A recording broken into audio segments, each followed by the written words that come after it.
This is a story that breaks the heart as much as it breaks the mind.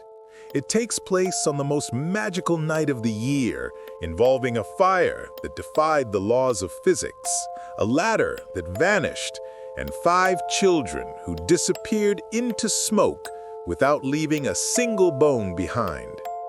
This is the mystery of the Sodder children. The night before Christmas.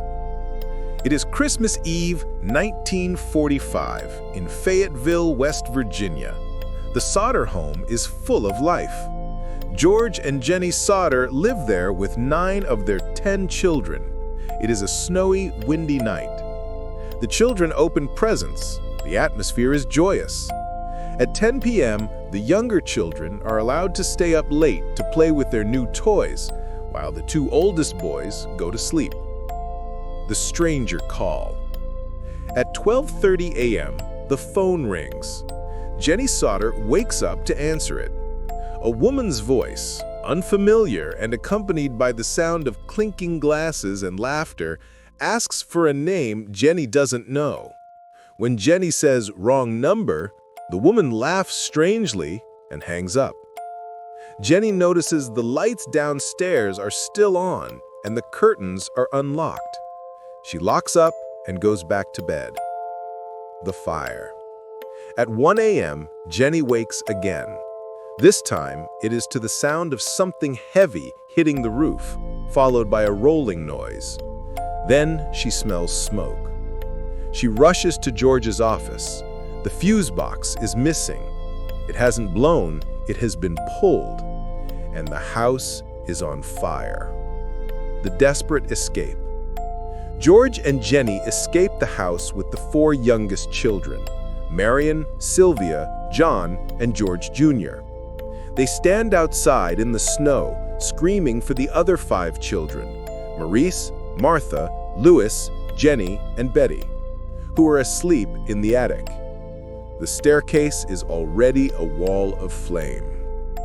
The impossible failures. George Sodder is not a man to give up. He runs to the side of the house to grab his tall ladder, which is always kept in the same spot. He plans to climb to the attic window. The ladder is missing. He runs to his 2 coal trucks. He plans to drive one up to the window and climb on top of it. Both trucks worked perfectly the day before. Neither truck will start. He runs to the water barrel to form a bucket line. The water is frozen solid. The family watches in helpless horror as the house collapses into the basement in less than 45 minutes. The ashes. By morning, the fire is out. The basement is nothing but hot ash.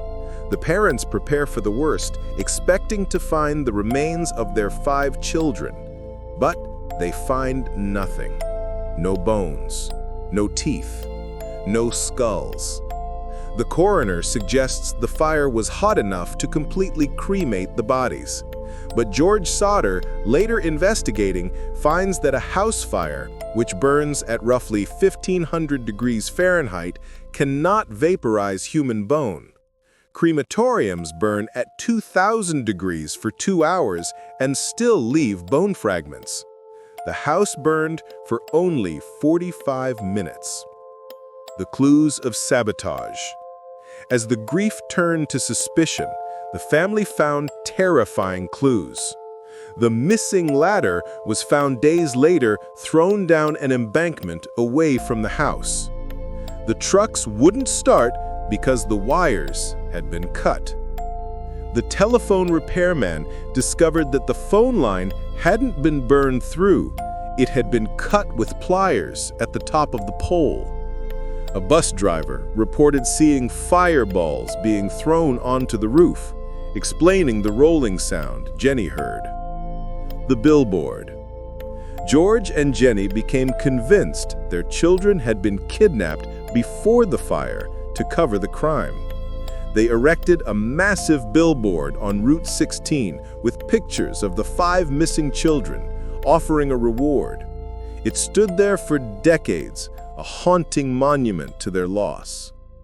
The photo. In 1968, 20 years later, Jenny received an envelope in the mail with no return address, postmarked from Kentucky. Inside was a photo of a young man who looked strikingly like her son, Louis. On the back, it read, "Louis Sodder, I love brother Frankie. Ill boys, A90132 or 35. They sent a private investigator to Kentucky. He never reported back and was never heard from again. George and Jenny died without ever knowing what happened to their babies. The 5 children were never seen again, leaving behind only ash and a mystery that burns to this day.